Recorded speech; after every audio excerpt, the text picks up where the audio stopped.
Welcome back to the Artie Lange Show from New York City on a brisk January night in Lower Manhattan. Brett Stover's here. Brett, very exciting news. Guess who's on the line? I can't imagine who. One of my favorite human beings on the planet. One of the best guests we've had on the show. A guy I've known for a long time. I was just reminiscing. I was looking at some old Best Damn Sports shows where I was a guest and this guy was the host. The script has been flipped, as they say in the rap business, and now I'm the host, and he's the guest, and he's a great guest. Please welcome former NBA great and current great human being, John Salley, to the Artie Lange Show. John! What's up, Artie? The Artie Lange Show is long enough.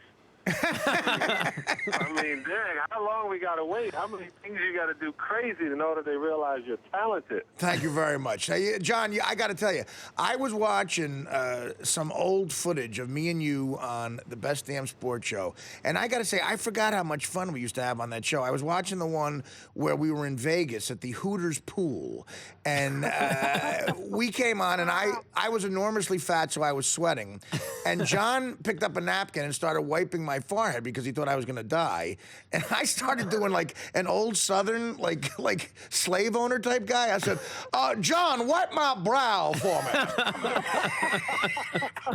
and Jalen Rose was sitting there. He didn't know what to do. He was just like he was afraid to laugh at it, but John just went with it, and we had a ball on that show, man. You're so good at hosting and stuff. Oh, well, you know what the deal is. When you're good at it, they just give it to guys less talented. Anyway, hence me having a show. How you doing, man? I'm all right. I'm going to say Varimax. So, yeah. I'm going to mention that. And I even had a conversation with my partners that we should sponsor the Artie Lange Show. I would love it. Not as official that you have to be at work every day and you show up. I think Varimax should be one of your major sponsors. Now explain to my co-host Brett Stover and some people who might not know. Explain what you know who Brett is, right? Yeah, Brett knows his stuff. No, he does. Thanks, John. Yeah, I like when guys know football, not just the ones who come on and know football from their dad. Well, he's anchoring the sports knowledge section of the show. But explain what Varimax is to everybody. Well, what I did is we changed it. We became a complete male health company. So I need that. So now I know we got a natural male testosterone called, Varimax T, and we got one that maintains your prostate, and that's Varimax P. And, of course, we have the male enhancement. But all three of them, don't worry, Artie, I'm going to get you on a line. Remember I told you I'm going to help you lose that belly along with the jowls. Right. And I'm going to make sure that you're healthy, like all men should be healthy. That's what we're going to do with you. So yeah, I need help with my... That's what I'm doing. I need help with my jowls.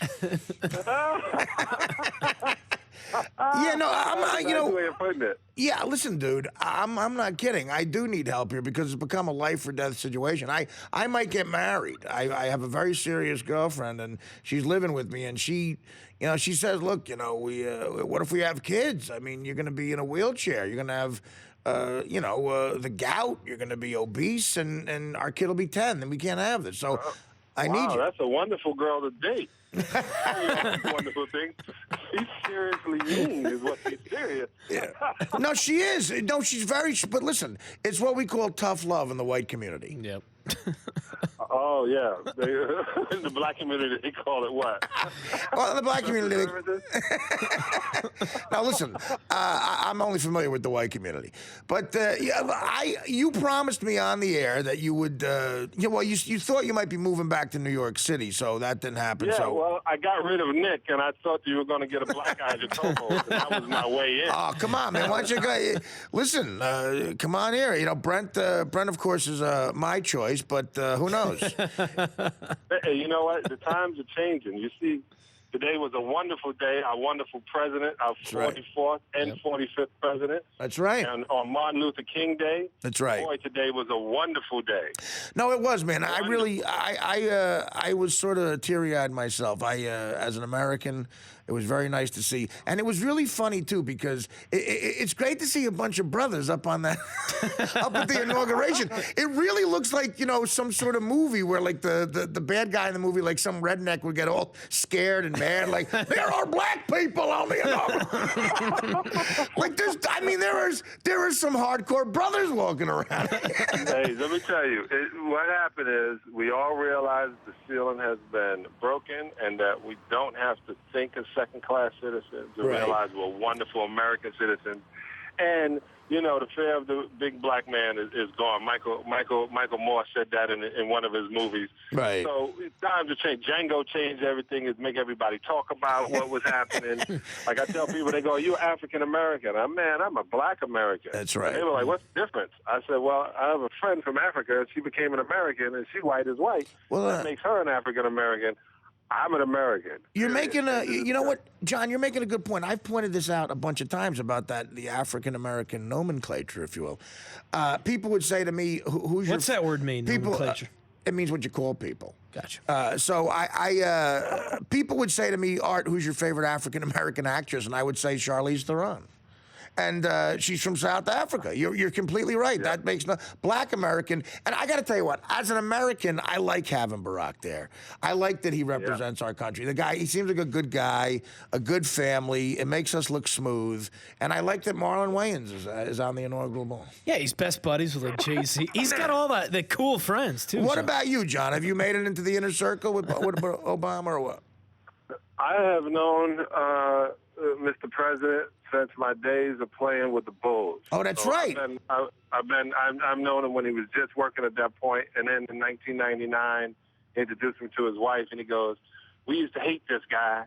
I go, "Yeah, man. That Piston love is amazing." So it doesn't go very far. So he's pretty cool. He kind of knows what it is, and I love that he handles it because it's such pressure, man. Being the strongest, the most powerful leader in the world, that must be some unbelievable thing. It's like owning your own radio, having your own show on direct TV, cameras, lights. You got a girlfriend. Who says second chances don't happen in America? You got 10 chances. Now, F.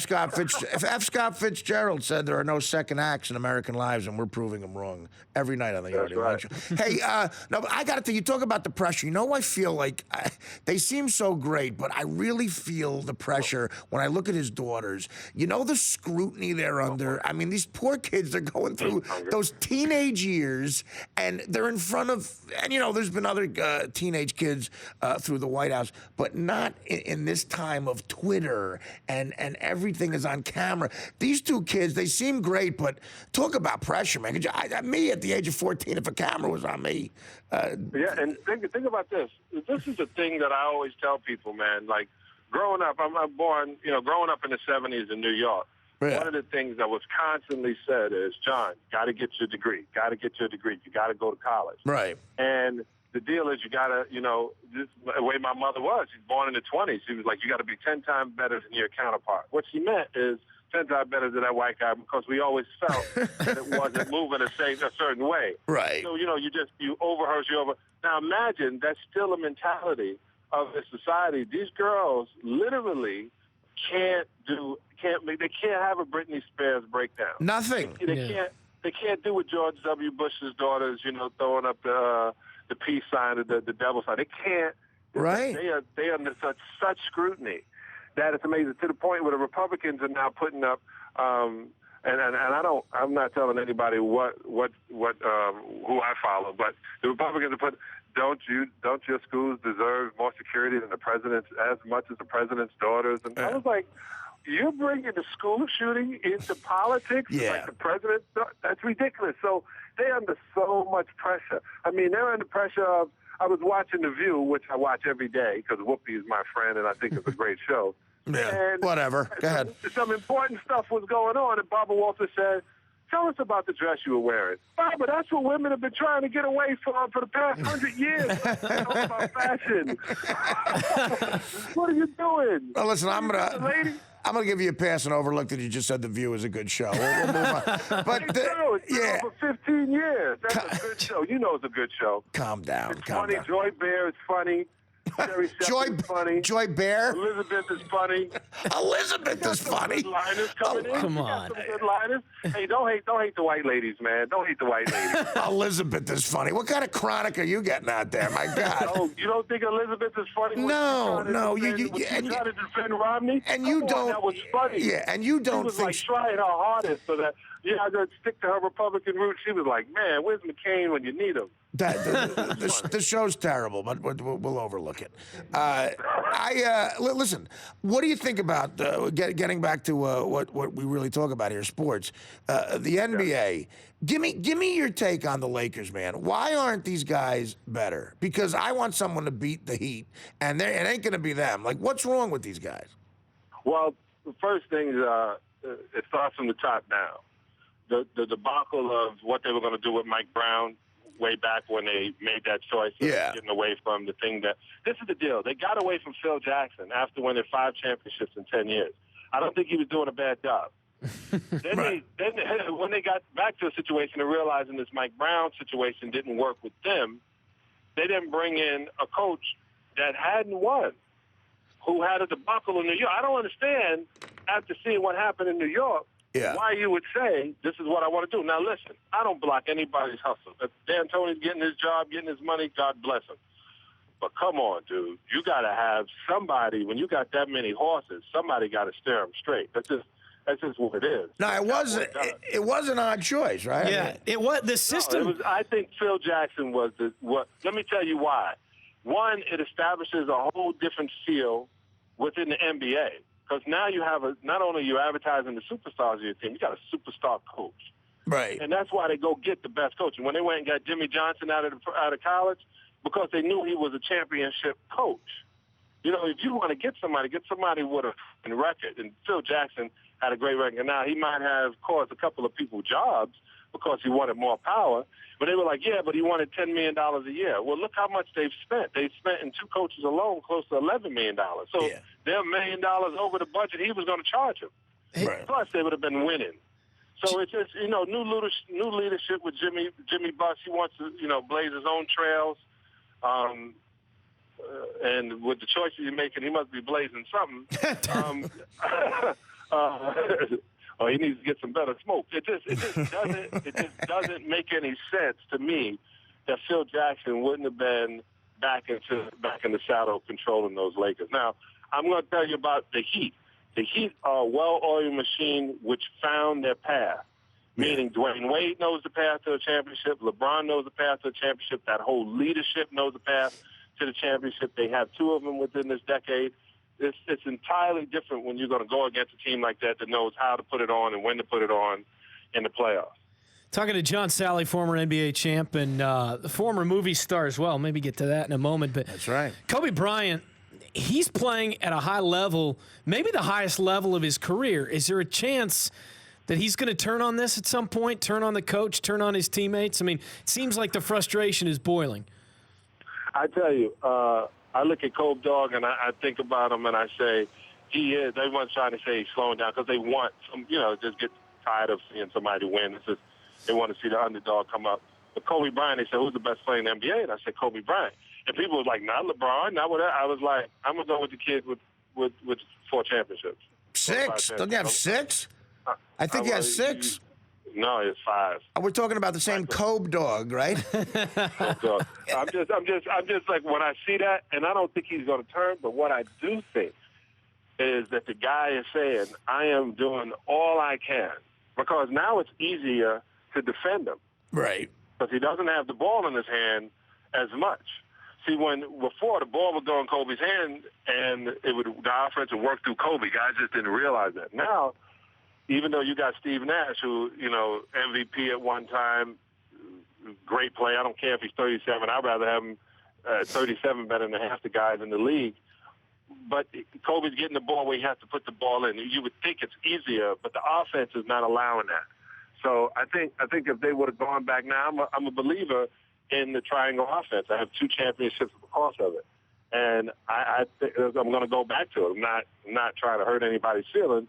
I just think I would go with the guy who, if you're going to go to the Amazon, I've said this before, you're not going to hire a nice little Jewish lady from Long Island who's never been there. You're going to deal with somebody who's been to the Amazon and at least gone through it years and years and years. You're not going to hire somebody who hasn't been there. Entirely different world. Now, John, do you think LeBron James emotionally is completely over Delonte West banging his mother? Emotionally, do you think he's over that? Because it's hard to do. I think he is. He's playing great. I mean, that's a hard thing to do. Your thoughts on this? I don't even think it comes into his mind. That was so many years ago, and it's not proven. It was a while ago. You're right. Hey, that's like strikes. Have you guys ever been convicted of a crime? Never convicted. Exactly. Yeah. Would they send us someplace special? What about my Knicks, man? The Knicks. I'm a Knicks fan from way back. Do they have a shot at beating the Heat? Yo, let me tell you. I'm doing an interview with a guy in the New York Times about vegetarianism, and Carmelo was a vegetarian for 2 weeks. Really? 2 weeks. Do you know those are the 2 weeks that he was destroying everybody? Wow. I just got a question. If not eating meat makes you play like Carmelo did before he wanted to rip off the head of Kevin Garnett, why would you discontinue? Why would you put any animal flesh in your mouth? Well, I got to tell you what, John. It is hard to be a vegetarian when when your wife tastes like Honey Nut Cheerios. Listen, I'm going to tell you. I think the Knicks to win the championship. Everybody, just before, when the season first started. Amen. I think everybody thought I was crazy. I said it on your show, and they go, how? I said, and everybody thought I was being funny. I go, you got Rasheed Wallace on the team. Yes, Rasheed. And everybody was like, oh, man, what's that mean? And sure enough, I talked to one of the assistant coaches, who's one of my best friend, Guy Walker. He said, Rasheed got that locker room in shape. And people don't realize that. Right. They don't realize it's the environment before you get in the game, not just the game. It's the thought of we're here to win, not here to play. That's a big deal. And he got that, and it's a very big deal. Look what happened with Ray Lewis. Yeah. They tell you, Ray Lewis is not just a guy that you hear, a leader that you hear. He's a leader that you feel. He's a lunatic. If you don't heed to his words, he will knock you out. I know, definitely. John, what about the Bulls here? Because when they get, you know what? They're more than just treading water right now. They're playing at a high level. When they get Derrick Rose back, could this possibly be the team in the East that knocks off the Heat? I know the NBA would love it because that jersey sells around the country, around the world. But I tell you this, I think the smart thing is that they're taking their time with him. I think they rushed him back is why he even had the problem he has. Yeah. I think figuring out, I mean, his kids never had a rest. And remember, he's still a kid. I tell people all the time, he went into the pros at 19 years old, playing 48 minutes a game. I don't care who you may think you are. Your body is not a machine. You may think it's a machine, but no, it's going to wear down. And so they just have to let it build back like itself, let him get that time. It's also good to see things as they're happening. You know, if you sit back and you're watching and you see things, it changes your ways, a lot of your ways also. Seeing is, I'm not going to say believing, but seeing it literally changes it entirely different for you because now you can say, okay, now it's like watching film and watching film and watching film. So you're building. So I think this team has proven that they're a team. If they were to fall apart because their one player was hurt, then it wasn't going to be a good team anyway. But the fact that, you know, one thing doesn't stop their whole flow is a great testament for that team. Hey, John, we got to take a break. Do you mind staying over for one break and joining us again? Hey, why not? I'm not getting paid. I might as well. Come on, we love you. Thanks. All right, when we come back, more of the great John Salley on the Artie Lange Show. Come back.